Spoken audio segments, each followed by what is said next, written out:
രാത്രി ഉറങ്ങിക്കിടക്കുമ്പോൾ മൊബൈൽ നഷ്ടപ്പെട്ടു. പിറ്റേന്ന് CCTV നോക്കി അതേ പ്രതിയെ സ്വയം പിടിച്ച് പോലീസിൽ ഹാജരാക്കിയ വടകര സ്വദേശി ഹാരിസാണ് നമ്മളൊപ്പം ചെയ്യുന്നത്. എന്തായിരുന്നു സംഭവം? കോഴിക്കോട് KSRTC-യിലായിരുന്നു അല്ലേ? എന്നായിരുന്നു അത്? ശനിയാഴ്ച പുലർച്ചെയാണ് അവിടെ വന്നത്. അപ്പോൾ ഞായറാഴ്ച രാവിലെയാണ് മൊബൈൽ നഷ്ടപ്പെട്ടത് അറിഞ്ഞത്. അങ്ങനെ പോലീസ് സ്റ്റേഷനിൽ കംപ്ലയിൻറ്റ് ചെയ്തു. ഇന്നലെ രാവിലെ അവിടെ CCTV ചെക്ക് ചെയ്യാൻ പോയി. അങ്ങനെയാണ് പ്രതിനെ നമ്മൾ തിരിച്ചറിയുന്നത്. അപ്പോൾ ഇന്നലെ രാത്രി ഞാൻ ഉറക്കമൊഴിഞ്ഞ് അവിടെ പ്രതിനെ അന്വേഷിച്ചിരിക്കുകയായിരുന്നു. അതായത് നിങ്ങൾ ഈ പ്രതിയെ കണ്ടു, അത് CCTV നോക്കിയപ്പോൾ ആളെ മനസ്സിലായി. പിറ്റേ ദിവസം രാത്രി ഉറക്കമൊഴിച്ച് അവിടെ അയാൾ വരും എന്ന് വിചാരിച്ചിരുന്നു. അയാളെ കണ്ടപ്പോൾ നിങ്ങൾ ഓടിച്ച് എവിടെ വെച്ചിട്ടാണ്, കോഴിക്കോട് എവിടെ വെച്ചിട്ടാണ് ഇയാളെ പിടിയിലായത്? KSRTC മുന്നിൽ നിന്ന് വെച്ചാണ് പ്രതിനെ കാണുന്നത്. ഒരു കുറുക്ക് വഴി സ്റ്റേഡിയത്തിന് മുന്നിൽ ഒരു പോക്കറ്റ് റോഡ് വെച്ച് ആൾ ഓടിയ സമയത്ത് ഞാൻ പ്രതിനെ പിടിച്ചു. അപ്പം അന്നേരം തന്നെ പോലീസുകാർ വന്നു. പോലീസുകാരെ ഏൽപ്പിക്കുകയാണ് ചെയ്തത്. മൊബൈൽ ആ പുള്ളിയുടെ കയ്യിൽ തന്നെ ഉണ്ടായിരുന്നോ? മൊബൈൽ കയ്യിൽ ഉണ്ടായിരുന്നില്ല.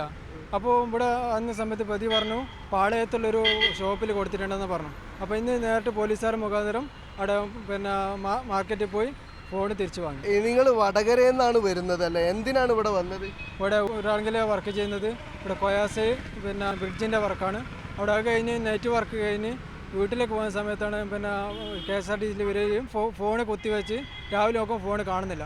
അങ്ങനെ CCTV ചെക്ക് ചെയ്ത സമയത്താണ് ഈ പ്രതി കൊണ്ടുപോകുന്നത് കണ്ടത്. അപ്പോൾ നമ്മൾ പോലീസുമായിട്ട് സംസാരിക്കുമ്പോൾ പറയുന്നത് പ്രതി അത്യാവശ്യം ശാരീരികമായിട്ട് വലിയ ശക്തികളാണ്. അപ്പോൾ അയാളെ പോയി പിടിക്കുമ്പോൾ പേടിയായിട്ടില്ല.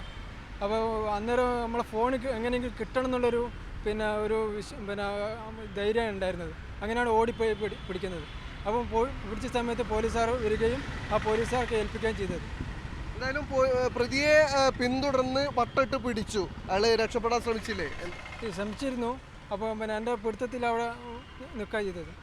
എന്തായാലും എന്തു വന്നാലും മൊബൈൽ കിട്ടിയിട്ടേ തിരിച്ചു പോകുള്ളൂ വീട്ടിലേക്ക് എന്ന തീരുമാനത്തിലാണ് ആ പ്രതിക്ക് വേണ്ടി ഉറക്കമൊഴിച്ച് KSRTC-യിൽ കാത്തിരുന്ന് അങ്ങനെ ആ ലക്ഷ്യം നേടുകയും ചെയ്തു. പ്രതിയെ പിടികൂടി. നഷ്ടപ്പെട്ട മൊബൈൽ ഒരു കടയിൽ വിറ്റിരുന്നു. അത് തിരിച്ചു പിടിക്കുകയും ചെയ്തിട്ടുള്ള ഒരു വീരനാണ് ഇപ്പോൾ നമ്മോടൊപ്പം നിൽക്കുന്നത്. കാഴ്ചയിൽ അത്രയൊന്നും ഇല്ലെങ്കിലും ആൾ എല്ലാം നേടി പോലീസിൻ്റെ അഭിനന്ദനത്തിനും അർഹനായിട്ടാണ് ഇപ്പോൾ ഈ നിൽക്കുന്നത്. ക്യാമറ പേഴ്സൺ ജയ്സൽ ബാബുവിനൊപ്പം അനീസ് അലി, മീഡിയ 1 കോഴിക്കോട്.